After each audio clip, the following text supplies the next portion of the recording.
Want to study in Germany? Then Excella is the best option. Admissions with scholarships available. Call 9881 966. Gudivada RTC ఉద్యోగస్తులందరికీ, గుడివాడ వాసులకు, సభాధ్యక్షత వహించినటువంటి కేవలం గుడివాడకి శాసనసభ్యుడిగా మాత్రమే కాకుండా తెలుగోడు ఎక్కడున్నా గుడివాడ పేరు గుర్తుకొచ్చేలాగా ఈ ఊరిని మారుమోగిస్తున్నటువంటి కొడాలి నాని గారు, అవినిగడ్డ శాసనసభ్యులు సింహాద్రి రమేష్ గారు, పామరు శాసనసభ్యులు కైలే అనిల్ కుమార్ గారు, ఆర్టీసీ జోనల్ చైర్మన్ గారు శ్రీమతి తాతినేని పద్మావతి గారు, ఆర్టీసీ ఈడీ గారు, అలాగే ఆర్టీసీ అధికారులు ఎవరో వేదిక మీద ఉన్న ప్రతి ఒక్కరికి, పాత్రికేయ మిత్రులకు శుభాకాంక్షలు తెలియజేసుకుంటూ, ఇవాళ గుడివాడ ఎప్పుడు బస్టాండ్ మీద సెటైర్లే ఉండే, ఎప్పుడు కూడా ఈ కుమ్మరగుంట స్థలాన్ని ఎప్పుడో 1962లో ప్రభుత్వం విడతల వారీగా ఈ 5.5 ఎకరాలని ఆర్టీసీకి అప్పగిస్తే ఊళ్ళో ఎక్కడ వర్షం వచ్చినా ఇది మాత్రం మోకాళ్ళ లోతు నీళ్లుండేటువంటి పరిస్థితులు మనకుండే. గుడివాడ బస్టాండ్ అడుగు 2 అడుగులు ములిగితే ఈ బస్సు గ్యారేజీ మాత్రం 4-5 అడుగులు మునిగిపోయేది. ఆ స్థితిలో ఉన్నటువంటి ఇక్కడ ఉన్నటువంటి ఇబ్బందులు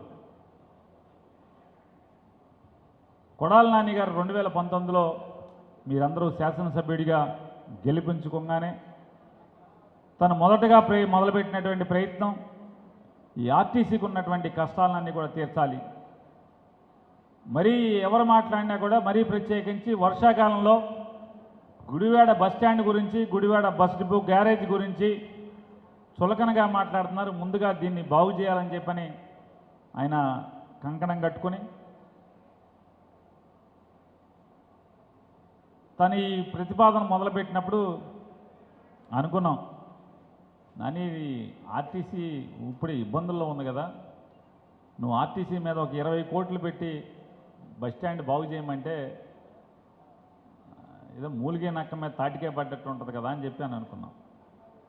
కానీ ఈలోపు అదృష్టవశాత్తు జగన్మోహన్ రెడ్డి గారు తన ఎన్నికల హామీలో ఆర్టీసీ ఉద్యోగస్తుల యొక్క చిరకాల వాంఛ అయినటువంటి ఆర్టీసీ ఉద్యోగస్తుల్ని ప్రభుత్వోద్యోగులుగా క్రమబద్ధీకరించేటువంటి హామీ ఇవ్వటం, ఆ హామీ మేరకు తన ముఖ్యమంత్రిగా 30వ తారీఖు ప్రమాణ స్వీకారం చేసిన మరుసటి రోజు నుంచే కూడా 55,000 మంది ఉన్నటువంటి అతిపెద్ద ఉద్యోగుల సంఖ్యలో ఉన్నటువంటి ఒక ఆర్టీసీ సంస్థని, దానిలోని ఉద్యోగస్తులందరినీ కూడా ప్రభుత్వోద్యోగులుగా బదిలీ చేసే ప్రక్రియ ఆయన ప్రారంభించారు. తద్వారా ఈ 55,000 మంది ఆర్టీసీ ఉద్యోగస్తుల యొక్క జీతభత్యాల భారం సాలీన 3,600 కోట్ల రూపాయల భారాన్ని తన భుజస్కంధాల మీదకి ఎత్తుకొని ఆర్టీసీకి ఊపిరిపోసిన పరిస్థితి. తద్వారా జగన్మోహన్ రెడ్డి గారు ముఖ్యమంత్రిగా బాధ్యతలు చేపట్టే నాటికి ఈ ఆర్టీసీకి ఉన్నటువంటి అప్పులు 7,300 కోట్ల రూపాయల అప్పుల్లో ఆర్టీసీ ఉన్న పరిస్థితి. ఈ 7,000 చిల్లర కోట్ల రూపాయలని అప్పుల్లో ఉన్నటువంటి ఆర్టీసీ గట్టెక్కాలంటే మరొక మార్గం లేదు. ఆర్టీసీ ఉద్యోగుల యొక్క జీతభత్యాల్ని ప్రభుత్వం తీసుకోవటం వల్ల సాలీనా 3,600 కోట్ల రూపాయల భారాన్ని రాష్ట్ర ప్రభుత్వం తన బాధ్యత తీసుకున్న పరిస్థితిలో ప్రతి సంవత్సరం ఆర్టీసీకి సుమారుగా 1,500 నుంచి 2,000 కోట్ల రూపాయలు లాభం వచ్చేటువంటి అవకాశం ఉంటుంది. ఈ లాభాన్ని మెల్లగా ఈ అప్పుల్లో సుమారుగా 3,000 కోట్ల పైచీలకు డబ్బులు ఆర్టీసీలోని ఉద్యోగస్తులకు ఇవ్వాల్సినటువంటి బకాయిలు. వారు రిటైర్ అయినప్పుడు వారికి రావాల్సినటువంటి గ్రాట్యుటీ కానీ, లేదా వారి పిఎఫ్ డబ్బులు కానీ, లేదా వారు దాచుకున్నటువంటి డబ్బులు కానీ, ఆఖరికి ఆర్టీసీ ఉద్యోగస్తులందరూ కూడా కోఆపరేటివ్ క్రెడిట్ సొసైటీలో దాచుకున్నటువంటి ఫిక్స్డ్ డిపాజిట్లను కూడా ఆర్టీసీ వాడుకున్న పరిస్థితి. ఇవన్నీ లెక్కేసుకుంటే అదొక 3,000 కోట్ల చిల్లర, మరొక 4,000 కోట్ల రూపాయలు బ్యాంకులు కానీ, ఫైనాన్షియల్ ఇన్స్టిట్యూషన్స్ కానీ అప్పులు ఉండేవి. ఇవాళ జగన్మోహన్ రెడ్డి గారు తీసుకున్న నిర్ణయం వల్ల ఆర్టీసీకి ఉన్నటువంటి అప్పుల భారం క్రమేణా రోజు రోజుకి తగ్గుతూ వస్తున్న పరిస్థితి. తద్వారా ఇవాళ ఆర్టీసీ ఉద్యోగస్తుల్లో కానీ, లేదా ప్రజల్లో కానీ ఒక నమ్మకం ఏర్పడింది. జగన్మోహన్ రెడ్డి గారు తీసుకున్నటువంటి గొప్ప నిర్ణయం వల్ల, జగన్మోహన్ రెడ్డి గారు లాంటి ఒక నాయకుడు మాట చెప్పి తీసుకున్నటువంటి మనబెదపకుండా తీసుకున్న నిర్ణయం వల్ల ఆర్టీసీ అనేది ఎప్పటికీ ప్రైవేటు పరం కాదు. ఇది పూర్తిగా ప్రజల ఆస్తిగా మాత్రమే నిలబడుతుంది, చిరస్థాయిగా భూమి ఉన్నంత వరకు అనేది ఇవాళ గర్వంగా చెప్పగలం. మీరు భారతదేశంలో ఉన్నటువంటి 29 రాష్ట్రాల్లో మొత్తం చూసుకోండి, ఒక్క ఆంధ్రప్రదేశ్ రాష్ట్రంలో మాత్రమే ఈరోజు రోడ్డు రవాణా సంస్థ లాభాలు గడిస్తున్నంత పరిస్థితి జగన్మోహన్ రెడ్డి గారు వచ్చిన తర్వాత మాత్రమే జరుగుతుంది. మీరు కర్ణాటక తీసుకోండి, మన తర్వాత బాగా బస్సులు నడిపేటువంటిది, లేదా మీరు ఉత్తరప్రదేశ్ తీసుకోండి, అత్యధిక బస్సుల సంఖ్య ఉన్నటువంటి రాష్ట్రంగా. ఎక్కడ తీసుకున్నా కూడా మీకు అన్నీ కూడా ఆర్టీసీ నష్టాల్లో ఉండటం, లేదా అన్నీ కూడా ప్రైవేటు పరం చేసిన పరిస్థితులు మనకు కనబడుతున్నాయి. ఇవాళ ఒక ప్రభుత్వ రంగ సంస్థని చిరకాలం ప్రజల ఆస్తిగా ఇవాళ మనం చూస్తున్నాం. బాగున్నట్టునే విశాఖ ఉక్కునే ఇవాళ అమ్మకాన్ని పెట్టిన పరిస్థితి చూస్తున్నాం ప్రభుత్వాలు. అటువంటిది నష్టాల్లో సుమారు 7,000 కోట్ల పైబడి ఉన్నటువంటి అప్పు ఉన్న సంస్థని ఇది జాతీయం చేయడం ద్వారా దాన్ని అప్పు తీర్చుకునేటువంటి వెసులుబాటు, భవిష్యత్తులో దీన్ని లాభాలు సంపాదించేటువంటి వెసులుబాటు వచ్చే పరిస్థితులు మనకు వచ్చినాయి. ఇవాళ మనలో అక్కడక్కడ మాట్లాడుతుంటాం, ఆర్టీసీ మా ఉద్యోగస్తుని 50,000 మందిని జీతం ఇస్తే సరిపోద్దండి, మాకు రిటైర్ అయ్యాక పెన్షన్ ఇవ్వద్దా అని. పెన్షన్ ఇచ్చే నిర్ణయం అందరితో పాటు మిగతా 2,50,000 మంది రాష్ట్ర ప్రభుత్వ ఉద్యోగులు, మళ్ళీ కొత్తగా ఇవాళ రాష్ట్ర ప్రభుత్వంలో ఉద్యోగస్తులుగా మెర్జి కాబడినటువంటి సచివాలయ ఉద్యోగస్తులు అందరూ కలిసి సుమారు ఒక 4 లక్షల మంది ఉద్యోగస్తులు వారికి ఏ రకమైన నిర్ణయం, పెన్షన్ నిర్ణయం తీసుకుంటే ఖచ్చితంగా ఆర్టీసీ ఉద్యోగస్తులకు మనకు కూడా అదే వచ్చి తీరుతుంది. మనం చాలామంది ఏం మాట్లాడుకుంటున్నామంటే ఆర్టీసీలో బాగున్నాయన్నీ కూడా ఇక్కడ కావాలి, ప్రభుత్వ ఉద్యోగస్తుల్లో బాగున్నాయన్నీ కావాలని చెప్పని. రెండు ఎట్లా సాధ్యం అవుతుంది? ప్రభుత్వ ఉద్యోగస్తుల్లో ఈ కష్టం ఉన్నా సుఖం ఉన్నా ఏదున్నా రెండు వస్తాయి. ఆర్టీసీలో బాగున్నాయి కావాలి, బాగున్నాయి వద్దు.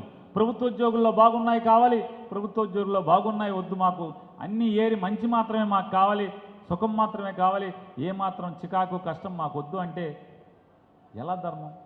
మీరు ఉద్యోగస్తులు నెలాఖరికి జీతం ఇంటికి పట్టుకెళ్తున్నారు, మీరు కూడా ఇలాగే కుటుంబాన్ని మెయింటైన్ చేస్తారా? మీ పిల్లలకి ఇలాగే చేయగలరా మీరు?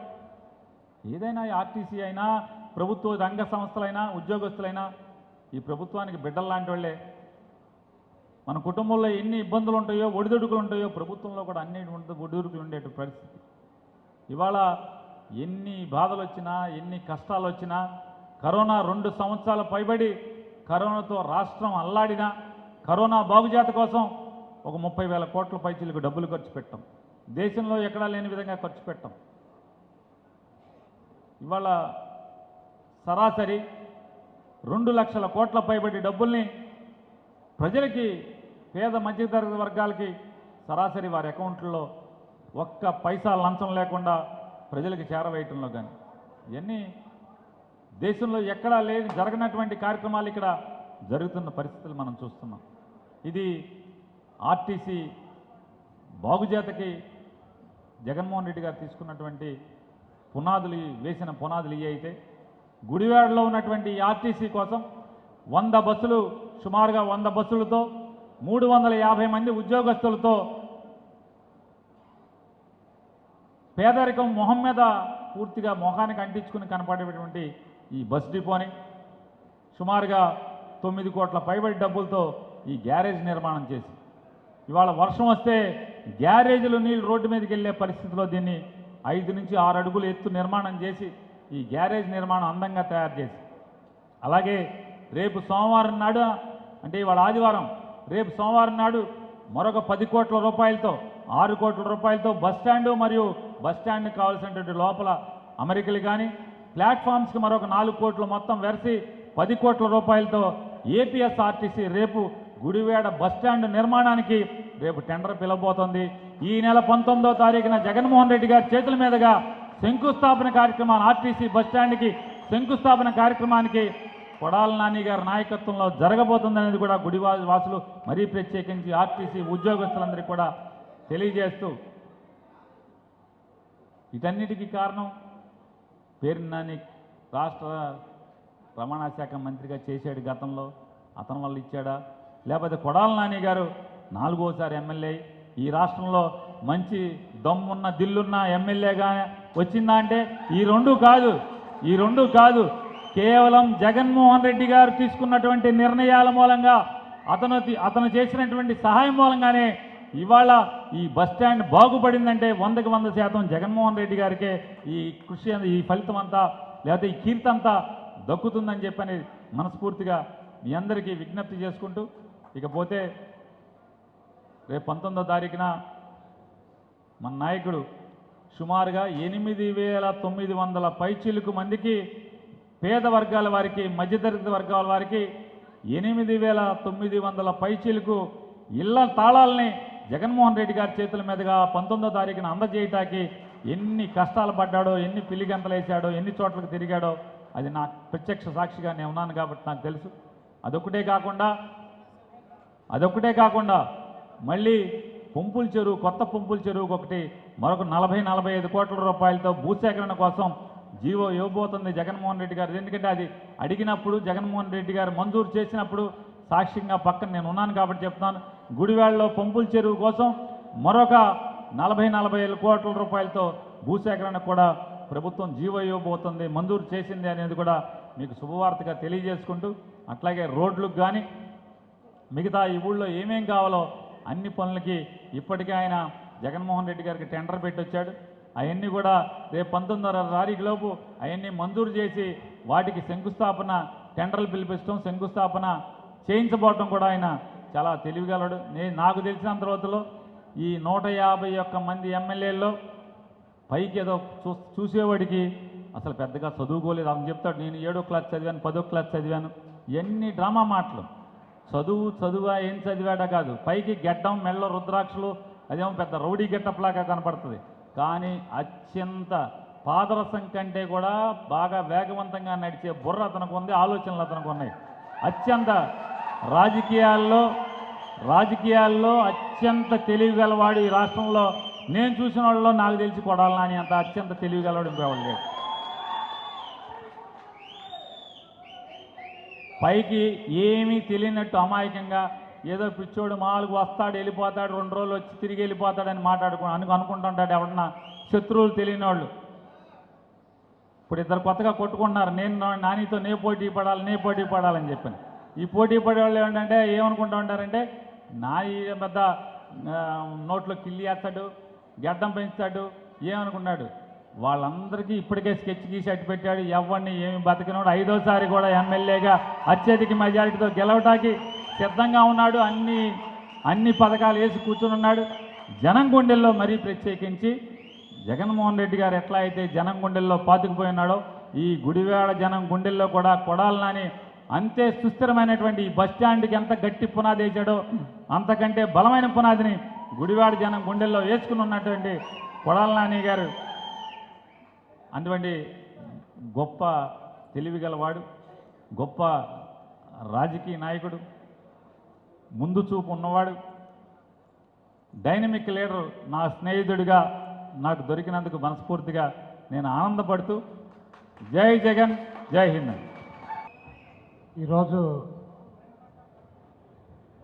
ఈ నూతనంగా నిర్మించినటువంటి ఈ ఆర్టీసీ బస్ గ్యారేజీ శంకుస్థాపన చేసి ప్రారంభోత్సవానికి ఇచ్చేసినటువంటి నా మిత్రులు దీనికి నాకన్నా ఎక్కువ శ్రద్ధ తీసుకుని ఈ గ్యారేజ్ నిర్మాణంలో పూర్తిగా బాధ్యత తీసుకుని ఈరోజు మనందరికీ ఇంత పెద్ద కార్యక్రమాన్ని గుడివాడ పట్టణ ప్రజలకు అందించినటువంటి పెద్దలు, అన్న, గురువు పేర్ని నాని గారికి ముందుగా ధన్యవాదాలు. అదేవిధంగా ఈ సభా వేదిక మీద ఉన్నటువంటి పెద్దలు అవినిగడ్డ శాసనసభ్యులు సింహాద్రి రమేష్ గారికి, పామర్ శాసనసభ్యులు కైలా అనిల్ గారికి, RTC divisional chairman Tatineni Padmavati గారికి, ఈ సభా వేదిక మీద ఆశీనులైనటువంటి ఆర్టీసీ యాజమాన్యం, అధికారులకి, ఇక్కడికి విచ్చేసినటువంటి ఆర్టీసీ కార్మికులకి, వైఎస్ఆర్ కాంగ్రెస్ పార్టీ నాయకులకి, అందరికీ పాత్రికేయ మిత్రులకి ముందుగా నా హృదయపూర్వక నమస్కారాలు. ఈ ఆర్టీసీ అనేది ఎందుకంటే నాది కూడా మోటార్ ఫీల్డ్ కాబట్టి ఇక్కడ 100 బస్సులు ఆర్టీసీకి ఉంటే మాకు 35 బస్సులు ఇదే గుడివాడ పట్టణంలో తిరిగాయి. ఈ బస్టాండ్ మీద ఇక్కడ ఉన్నటువంటి కార్మికులతో ఈ ప్రాంతంలో ఉన్నటువంటి పరిస్థితుల మీద నాకు పూర్తిగా అవగాహన ఉంది. ఇది పెద్ద గుండం, నీళ్లు నిలబడిపోయి చిన్న వర్షం పడినా మోటార్లతో నీళ్లు తోడుకునేటువంటి పరిస్థితి. అదేవిధంగా బస్టాండ్లోకి రావాలంటే మోకాళ్ళ లోతు నీళ్ళల్లోకి రావాల్సినటువంటి పరిస్థితి ఉండేది. అయితే 2019లో అధికారంలోకి వచ్చిన తర్వాత ఆర్టీసీ పూర్తిగా లాసుల్లో దాదాపు 7,000 కోట్ల రూపాయల పైన అప్పుల్లో ఉంటాం. దీన్ని బస్టాండ్ నిర్మించాలంటే దాదాపు 25 కోట్ల రూపాయలు ఖర్చు అవుతుందని చెప్పి మా అన్నగారు చెప్తే నేను మన ముఖ్యమంత్రి జగన్మోహన్ రెడ్డి గారిని వెళ్ళి అడిగాం, ఈ ఫోటోలు అవి చూపించి డబ్బులు ఎక్కడున్నాయి, ఇప్పటికే 7,000 కోట్ల రూపాయల అప్పుల్లో ఉంది, 1 సంవత్సరం ఆగండి, ఎంప్లాయీస్ని ప్రభుత్వంలో విలీనం చేసుకుంటే ప్రతి సంవత్సరం దాదాపు 3,500 కోట్ల రూపాయలు ఆర్టీసీ భరించాల్సినటువంటి జీతాలని రాష్ట్ర ప్రభుత్వం ఇస్తుంది. ఆ అప్పులు తీరి ఆర్టీసీ లాభాల్లోకి వెళ్తుంది. 1 సంవత్సరం 2 సంవత్సరాలు ఓపిక పట్టమన్నారు. అదేవిధంగా మేము కూడా 1 సంవత్సరం ఆగి మళ్ళీ అడగటం, సరే ముందు గ్యారేజీ పనులకి 9 కోట్ల రూపాయలు నిధులు ఇచ్చి ఈ బస్టాండ్లో ఉన్నటువంటి గ్యారేజ్ కింద ప్లాట్ఫామ్స్ అయ్యి పైన స్లాపులు కానివ్వండి, స్ట్రక్చర్ కానీ ఒక 6 కోట్ల రూపాయలతో రేపు సోమవారం టెండర్లు పిలుస్తున్నారు. దీంట్లో ఈ గ్యారేజీకి ఆయన వెనకాల ముఖ్యమంత్రి గారిను నేను కొంత కష్టపడిన మాట వాస్తవమే, కానీ ఇప్పుడు నిర్మించేటువంటి బస్టాండ్కి 10 కోట్ల రూపాయలు రేపు పిలిచేటువంటి టెండర్కి మాత్రం నేను ఎవరిని కలవలేదు, నేను ఎవరిని అడగల. నేను ఒకరితోనే మాట్లాడేవాడిని పేరు నాని గారితో, అన్న నా బస్టాండ్ ఏమైందని. ఎందుకంటే దీన్ని 2 ముక్కలు చేసింది ఆయన. అప్పుడు ఒకేసారి టెండర్ పిలవమంటే లేదు నాని డబ్బులు లేవు, ఇబ్బంది అవుతుంది, బిల్లులు లేకపోతే ఆగిపోతుంది, ముందు గ్యారేజీ పిలుద్దాం, అది కడతా ఉండగా బస్టాండ్కి టెండర్లు పిలుద్దాం, మనకి ఇబ్బంది లేకుండా ఉందని చెప్పి ఆయనే దీన్ని 2 ముక్కలు చేశాడు.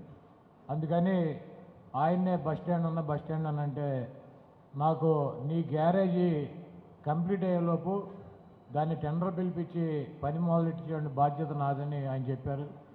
అదేవిధంగా ఈరోజు ఈ ప్రాంగణాన్ని ప్రారంభించుకోవటం, రేపు టెండర్లు పిలిచి 19వ తారీఖు ముఖ్యమంత్రి గారి చేతుల మీదుగా అది శంకుస్థాపన చేయించడానికి ముఖ్య కారణమైనటువంటి పేరు నాని గారికి, మచిలీపట్నం శాసనసభ్యులు అన్న గురువుకి శిరస్సు వంచి పాదాభివందనం చేస్తున్నాను.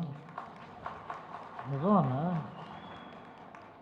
ఎందుకంటే డబ్బులు ఉన్నటువంటి డిపార్ట్మెంట్లో డబ్బులు తీసుకురావటం, పని చేయించడం ఇది పెద్ద విషయం కాదు. ఈ రాష్ట్రంలో పులివెందుల్లో ముఖ్యమంత్రి గారు కాబట్టి ఆయన కట్టుకున్నాడు బస్ స్టాండ్, అది తప్పదు. ముఖ్యమంత్రి కూడా బస్ స్టాండ్ కట్టలేపాడు అంటారు. లేకపోతే ఈ రాష్ట్రంలో పెద్దిరెడ్డి గారు, గుడివాడ, నరసాపురం, ఒక 5-6 పత్తికొండ, అవన్నీ కూడా చిన్న బస్ స్టాండ్లు. 20 కోట్ల రూపాయలు వ్యయం పెట్టి బస్ స్టాండ్ నిర్మించింది పులివెందుల తర్వాత గుడివాడే. దానికి ఆర్టీసీ దగ్గర డబ్బు లేదు, లాస్లో ఉంది. ఆ పరిస్థితుల్లో ఇంత పెద్ద ఎత్తున నిధులు తీసుకొచ్చి నిర్మాణం చేయాలంటే అది చాలా కష్టసాధ్యమైనటువంటి పని. చూసేవాళ్ళకి అది ఇంత ఇన్ని లక్షల కోట్ల రూపాయల బడ్జెట్ ఉన్న దాంట్లో బస్ స్టాండ్ కట్టలేరు అంటారు. ఈ మాట్లాడే వాళ్ళందరూ తండ్రులు, కొడుకులు. 14 సంవత్సరాలు ముఖ్యమంత్రి, ఎన్టీ రామారావు 7 సంవత్సరాలు ముఖ్యమంత్రి, 21 సంవత్సరాలు ఉంటే వీళ్ళు 20 సంవత్సరాలు బాబు కొడుకులు ముఖ్యమంత్రులు ఉన్నారు. అప్పుడు కూడా ఇది కుమరగొండమే, అప్పుడు కూడా ఇక్కడ నీళ్ళు అనబడి ఇదే స్థితిలో వ్యవస్థలో ఉండేది. మీరు ఎందుకు కట్టలేదంటే మాట్లాడరు. జగన్మోహన్ రెడ్డి గారు తండ్రి రాజశేఖర రెడ్డి గారు 5 సంవత్సరాలు ముఖ్యమంత్రిగా ఉన్నాడు. ఈ గుడివాడకి 47 ఎకరాలే సమ్మర్ స్టోరేజ్ ట్యాంక్ ఉంది. ఆ సమ్మర్ స్టోరేజ్ ట్యాంక్ 47,000 మంది జనాభాకి నీటి దాహాన్ని తీర్చేటువంటి పరిస్థితి ఉంటుంది. ఇప్పుడు బ్రిటిష్ వాళ్ళు 1935లో తవ్వారు. అప్పటి నుంచి ఈ గుడివాడ మాదే, గుడివాడ గుడివాడకు మేమే చేసామని చెబుతారు. 100 ఎకరాల చెరువు కావాలి సమ్మర్ స్టోరేజ్ ట్యాంక్ అంటే చేయలేనటువంటి పరిస్థితి. రాజశేఖర రెడ్డి గారు ముఖ్యమంత్రిగా నగరబాటుకు వచ్చాడు. అప్పుడు నేను కూడా ఆయనతో పాటు తిరిగా. నేను తెలుగుదేశం పార్టీ అయినా ఇప్పుడు మన కూడా వచ్చాడు ఆయన రిసీవ్ చేసుకుంటాకి. ఎరిగిపాడు హనుమంతరావు గారి ఇంటికి వెళ్తాంటే ఇక్కడే సార్ చెరువు చూడమంటే వచ్చి చూసి 106 ఎకరాలు ఆయనే రాజశేఖర రెడ్డి గారు ముఖ్యమంత్రిగా ఉండగా 2006లో 106 ఎకరాలు ల్యాండ్ కొని 20 కోట్ల రూపాయలతో పంప్ హౌస్లు కట్టి సమ్మర్ స్టోరేజ్ ట్యాంక్ కట్టి ఈ గుడివాడ ప్రజలకి దాహార్త్యం తీర్చినటువంటి మహానుభావుడు రాజశేఖర రెడ్డి గారు. అదేవిధంగా ఎన్టీ రామారావు ముఖ్యమంత్రిగా ఉండగా ఈ పక్క ఒక ఫ్లైఓవర్ కట్టాడు ఆయన 7 సంవత్సరాల్లో. మరి 14 సంవత్సరాలు చంద్రబాబు నాయుడు గారు ఉన్నాడు. ఇక్కడ తండ్రి కొడుకులు ఒక 20 సంవత్సరాలు శాసనసభ్యులుగా ఉన్నారు. మరి ఇక్కడ ఎందుకు ఈ పక్కన ఫ్లైఓవర్ కట్టలేపారు? చంద్రబాబు నాయుడు గారు చెబుతాడు అదే ఎన్హెచ్ఏ నేషనల్ హైవే సెంట్రల్ గవర్నమెంటే చేయాలి, నేను చక్రాలు తిప్పా బొంగరాలు తిప్పా అని చెబుతాడు ఢిల్లీ వెళ్ళి. చంద్రబాబు నాయుడు గారు 14 సంవత్సరాలు ముఖ్యమంత్రిగా ఉంటే ఐకే గుజరాలు, దేవగౌడ ఈయన్ని మించిన ముఖ్యమంత్రులే ప్రధానమంత్రులు. అదేవిధంగా అటల్ బిహారీ వాజ్పేయి 5 సంవత్సరాలు ఈయన మద్దతుతో స్పీకరు, పార్లమెంట్ స్పీకరు, అదేవిధంగా మంత్రులు ఉన్నారు. మొన్న మోడీ గారితో కలిసి పోటీ చేసి 4 సంవత్సరాలు మోడీ గారి సంఖ్య నాకాడు, ఆఖరి సంవత్సరం వదిలేశాడు. కానీ 14 సంవత్సరాల్లో 13 సంవత్సరాల్లో కేంద్ర మంత్రులుగా తెలుగుదేశం పార్టీ ఎంపీలు. ఇక్కడ 2 సార్లు కొనగల నారాయణ, కేంద్రంలో బీజేపీ కానీ లేకపోతే చంద్రబాబు నాయుడు గారు మద్దతు తెలిపినటువంటి పార్టీలు ఉన్నప్పుడు కైకాల సత్యనారాయణ గారు 18 నెలలు, అంబటి బ్రాహ్మణయ్య గారు 5 సంవత్సరాలు, కొనగల నారాయణ 10 సంవత్సరాలు. మరి వీళ్ళే ఎంపీలుగా కూడా ఉన్నారు. వీళ్ళ ప్రభుత్వం ఉంది. ఇక్కడ చక్రాలు బొంగరాలు ఆయనే తిప్పాడు. అయినా కూడా ఈ ఫ్లైఓవర్లు గాలికి వదిలేశారు. ఈరోజు 320 కోట్ల రూపాయలతో మేము కలిసి లేకపోయినా కూడా బైపాస్ రోడ్డు ఆల్రెడీ బిళ్ళపాడి నుంచి అటు వెళ్ళిపోతుంది. మేము ఎన్హెచ్ దీన్ని తీసేసి అది పెట్టుకుంటాం, మేము ఇది వదిలేస్తామని చెప్పినా కూడా ముఖ్యమంత్రి గారిని ప్రాధాయపడి పార్లమెంట్ సభ్యులు బాలశౌరి గారిని అడిగి గడ్కరీ గారి దగ్గరికి వెళ్ళినప్పుడు ముఖ్యమంత్రి గారితో చెప్పించుకుని 320 కోట్ల రూపాయలతో ఫ్లైఓవర్ శాంక్షన్ చేయించుకుని టెండర్లు పిలిచి ల్యాండ్ ఎక్విజిషన్ 40 కోట్ల రూపాయలు ఇక్కడ ఉన్నటువంటి ఎవరిదైతే ల్యాండ్ తీసుకున్నామో ఆ ల్యాండ్ దాంట్లోకి 40 కోట్ల రూపాయలు ఇచ్చి అన్నీ కూడా పగలగొట్టి ఫ్లైఓవర్లు బిగించేసేటువంటి కార్యక్రమం. అదేవిధంగా నిన్నగాక మొన్న సాయంత్రం ముఖ్యమంత్రి గారిని కలిసాం, నాని గారు, నేను, వంశీ. గుడివాడకి నందివాడ మండలం, గుడివాడ రూరల్ మండలం మొత్తం చెరువులే. అక్కడ కాలువల్లో పూర్తిగా పొల్యూట్ అయినటువంటి వాటరు, ఆ వాటర్నే చెరువుల్లో పెట్టుకుని మంచినీళ్లు తాగాల్సినటువంటి పరిస్థితి. స్నానం చేస్తే కనుక 2 మండలాల్లో ఒళ్ళంతా కూడా దురదలు వచ్చేటువంటి పరిస్థితి ఈరోజు ఆ 2 మండలాలుగా చేరినాయి.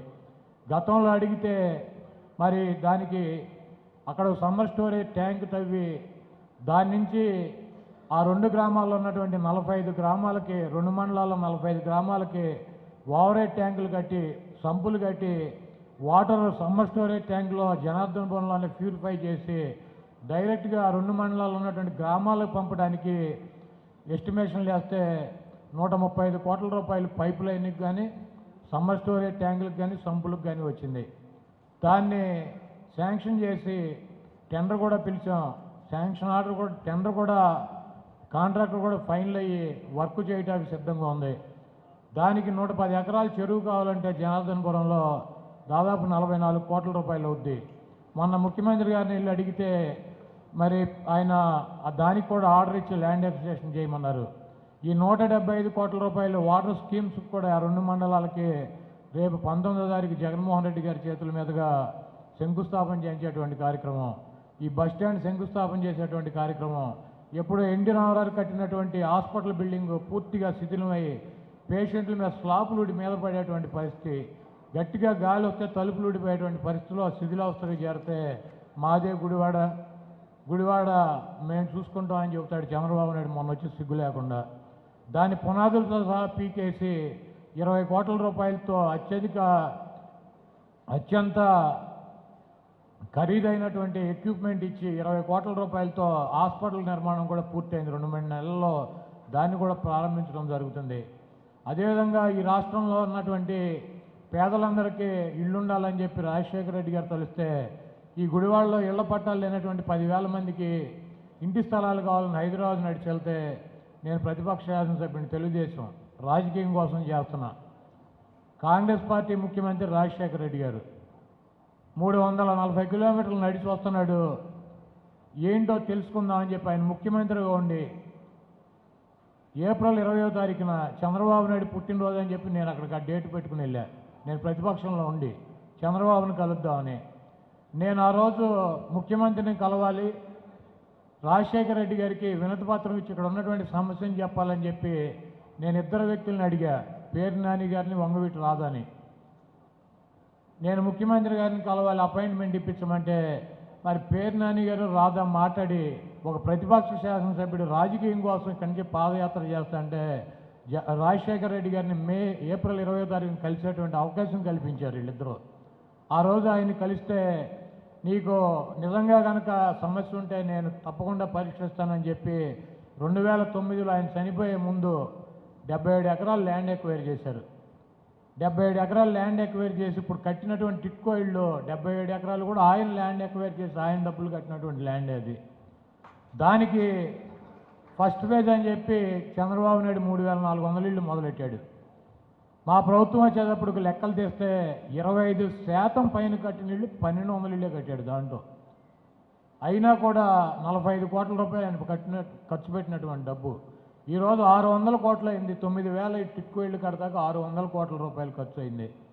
దానికి ముఖ్యమంత్రి గారిని అడిగితే దాదాపు చంద్రబాబు ఇచ్చినటువంటి 45 కోట్లు కాకుండా 550 కోట్ల రూపాయలు ఆ టిట్కో ఇళ్ళ నిర్మాణానికి రోడ్లు కానీ, డ్రైన్లు కానీ, మంచినీళ్ళ సౌకర్యాలు కానీ అన్నీ కల్పించి రేపు 19వ తారీఖున లబ్ధిదారులకి ముఖ్యమంత్రి గారి చేతుల మీదుగా అందించడానికి ఆ కార్యక్రమం కూడా తీసుకున్నాం.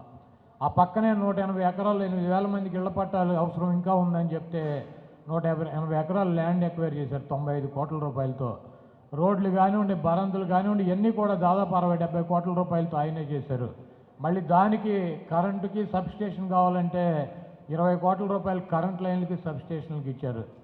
ఈరోజు మళ్ళీ 22 కోట్ల రూపాయలు డ్రైన్లకి ఎస్టిమేషన్ వేసుకెళ్తే సిమెంట్ డ్రైన్లకి దాన్ని కూడా శాంక్షన్ చేశాడు. ఈరోజు దాంట్లో 3,500 మందికి ఇళ్ళు నిర్మాణం జరుగుతుంది. ఒక్కొక్క ఇంటికి 1,80,000 రూపాయలు ఉచితంగా ప్రభుత్వం ఇచ్చేటువంటి కార్యక్రమం తీసుకున్నారు. అదిగాక లబ్ధిదారులకు కనుక కట్టుకుంటాకి డబ్బు లేకపోతే డ్వాక్రాలు ఉంటాయి, 50,000, 60,000, 70,000 రూపాయలు 0%కి లోన్ ఇప్పించేటువంటి కార్యక్రమం ముఖ్యమంత్రి గారు తీసుకున్నారు. ఈ రకంగా గుడివాడ నియోజకవర్గానికి ఇళ్ళకు కావచ్చు, హాస్పిటల్స్కి కావచ్చు, వాటర్ స్కీమ్స్కి కావచ్చు, లేకపోతే ఈ బస్ స్టాండ్ హాస్పిటల్ నిర్మాణానికి కావచ్చు, దాదాపు ఫ్లైఓవర్లకి 1,300 కోట్ల రూపాయలు ఈ 4 సంవత్సరాల్లో ఈ గుడివాడ చరిత్రలో Telugu Desam party, Congress party, YCP 3 పార్టీలు అధికారులు ఉన్నాయి. 5 సంవత్సరాల పీరియడ్లో 1,300 కోట్ల రూపాయలు తీసుకొచ్చి గుడివాడలో అభివృద్ధి కార్యక్రమాలు చేసినటువంటి ప్రభుత్వం కానీ వ్యక్తి కానీ ఈ గుడివాడ చరిత్రలో లేరు. అయినా కూడా ఇంకా కొన్ని అవసరాలు ఉన్నాయి. అవన్నీ కూడా ముఖ్యమంత్రి గారిని అడుగుతున్నాం. ఆయనకున్నటువంటి డబ్బులు, ఆ డబ్బుల్లో ఉన్నటువంటి ఇతర నియోజకవర్గాల ఖర్చులు ఇవన్నీ కూడా బీఓటీ స్కీముల్లో బెనిఫిషియర్స్కి ఇవ్వటం, అనేక అభివృద్ధి కార్యక్రమాలు. మొన్న మచిలీపట్నంలో మా పేర్నాని గారు పిలిస్తే వెళ్ళాం. 550 కోట్ల రూపాయలతో మెడికల్ కాలేజీ, అది ఒకటే కాదు 17 మెడికల్ కాలేజీల నిర్మాణం జరుగుతున్నాయి. దాదాపు 9,000 కోట్ల రూపాయలు మెడికల్ కాలేజీలకు అవుతాయి. స్వతంత్రం వచ్చినటువంటి 75 సంవత్సరాలు ఇంతమంది ముఖ్యమంత్రులు కలిపి 8 మెడికల్ కాలేజీలు ఈ రాష్ట్రంలో గవర్నమెంట్ కాలేజీలు ఉన్నాయి. ఒక కాలేజీకి 150 మంది సంవత్సరానికి చదువుకుంటే పేద పిల్లలు 1,200 మందికే సంవత్సరానికి ఈ రాష్ట్రం మొత్తం కలిపి పేద పిల్లలకి మెడిసిన్ చదవటానికి, డాక్టర్లు చదవటానికి అవకాశం ఉంటే ఈరోజు 17 కాలేజీలు మొదలెట్టి కాలేజీకి 150 మంది చొప్పున 2,550 మంది ఈ సంవత్సరం వచ్చే సంవత్సరం నుంచి పేద పిల్లలు డాక్టర్లు అవడానికి అవకాశం కల్పిస్తున్నటువంటి ముఖ్యమంత్రి ఇటువంటి కార్యక్రమాలు అనేకం చేస్తున్నారు. కాబట్టి ఎంత చేసినా కూడా ఇంకా తక్కువే. కాబట్టి నాకైతే సంతృప్తిని కలిగించింది. మళ్ళీ జగన్మోహన్ రెడ్డి గారు అధికారంలోకి వస్తారు.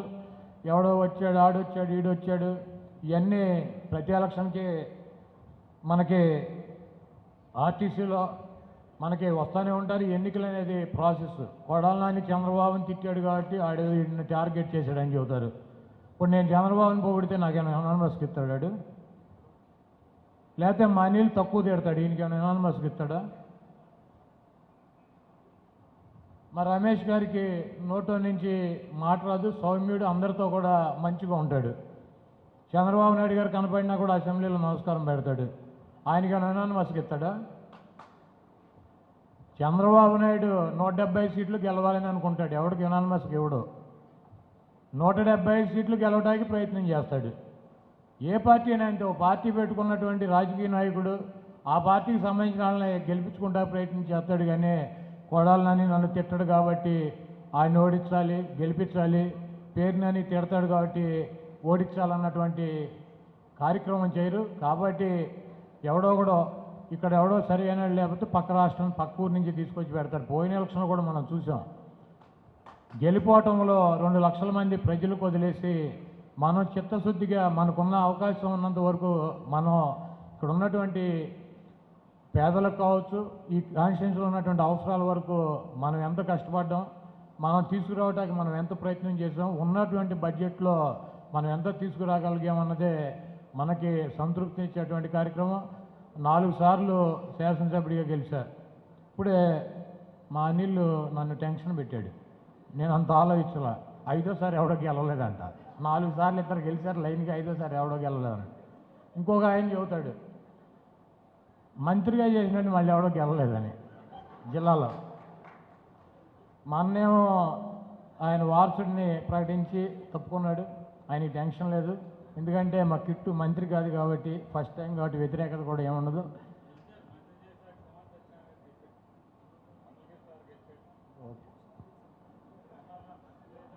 వాళ్ళిద్దరు కొట్టుకుంటున్నారు కాబట్టి సరే, గెలిచారో గెలవలేదంటే అవన్నీ పక్కన పెట్టినా కూడా మంత్రి చేసిన 5వ సారి గెలిచిన అది చరిత్రలో మన పేరు మిగిలిపోతుంది. అది సువర్ణాక్షరాలతో రాయటానికి నా శక్తి వంచన లేకుండా నేను కృషి చేస్తాను, మీరందరూ కూడా కృషి చేస్తారని చెప్పి ఈ గుడివాడ నియోజక ప్రజలు జగన్మోహన్ రెడ్డి గారికి నాకు అండగా ఉంటారని చెప్పి ఈ గుడివాడ నియోజకవర్గంలో కానీ గుడివాడ చుట్టుపక్కల ప్రాంతంలో కానీ ఎన్టీఆర్, ఏఎన్ఆర్, ఘంటసాల, మన కైకాల సత్యనారాయణ గారు, ఇటువంటి మేధావులు ఉన్నారు. దొంగలు కూడా ఉన్నారు. ఈ పక్కన రామోజీరావు, ఇటువంటి పనికి మాలినాళ్ళు ఉన్నారు. కాబట్టి వాళ్ళ సైడ్ నుంచి చూస్తే ఒక రకంగా కనపడుతుంది, మన సైడ్ నుంచి చూస్తే ఒక రకంగా కనపడుతుంది. ఏదేమైనప్పటికీ గుడివాడ నియోజక ప్రజలు చాలా తెలివిగలళ్ళు. నాకైతే పూర్తి నమ్మకం ఉంది. ఎందుకంటే గుడివాడ నియోజకవర్గ సమస్యల్ని వాళ్ళని దగ్గరగా తీసుకున్నటువంటి వ్యక్తి జగన్మోహన్ రెడ్డి గారు. ఇన్ని వాటర్ స్కీములకి రాజశేఖర రెడ్డి గారు, జగన్మోహన్ రెడ్డి గారు. ఆయన టౌన్కి 106 ఎకరాలు కొంటే ఈయన వచ్చి 110 ఎకరాల మండలాలకు కొంటున్నాడు.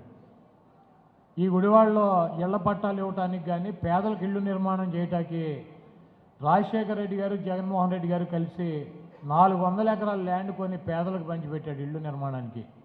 నేను ఒకటే అడుగుతున్నా, రామరావుని తీసేద్దాం. రామరావు కొన్నాడు, ఇచ్చాడు. ఆయనకు ఉన్నటువంటి బడ్జెట్, ఆ రోజు ఉన్నటువంటి పరిస్థితులు చాలా తక్కువ. చంద్రబాబు నాయుడు అపర మేధావిని, నేను లేస్తే మనిషిని కాదు, నేను అంత చేశా, నేను ఇంత చేశా. నిన్న ఆ పక్క స్టేట్ నుంచి ఒక ఆయన వచ్చి, ఆయన కూడా ఈయన విజనరీ, వీడికి ఏదో ఉందని చెబుతున్నాడు. ఆయనకి ఏం లేదు, ఈయనకి ఏం లేదు, భవిష్యత్తు అయిపోయింది.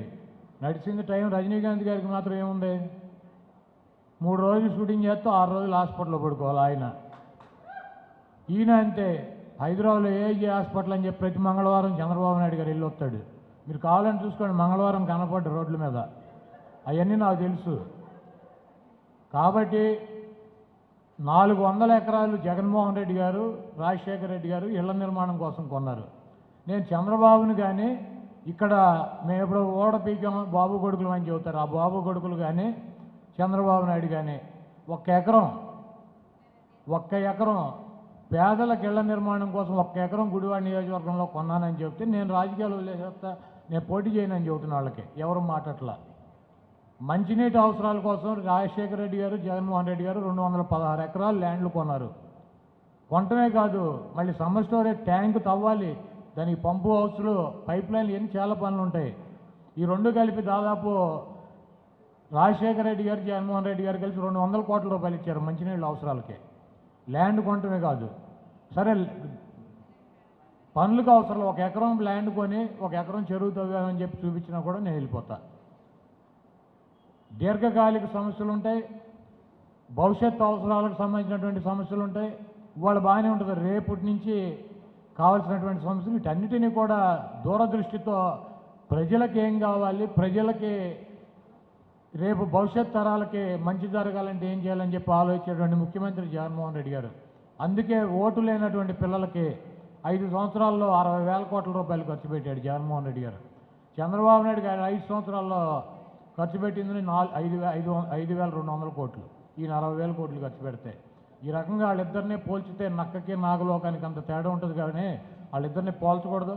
అదేవిధంగా ఇది ఆర్టీసీ బస్ స్టాండ్ కాబట్టి ఆర్టీసీలో 2013 సంవత్సరం నుంచి 13 అయిపోగానే 14లో ఈ దరిద్రుడు చంద్రబాబు నాయుడు ముఖ్యమంత్రి అయ్యాడు.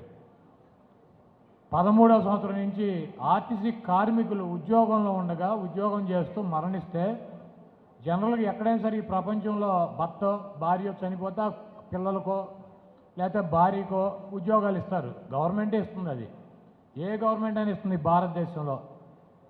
ఈ ఆర్టీసీలో చనిపోయినటువంటి వ్యక్తుల కుటుంబాలకి 2,300 కుటుంబాలను గాలికి వదిలేసినటువంటి గాలి ముఖ్యమంత్రి చంద్రబాబు నాయుడు గారు.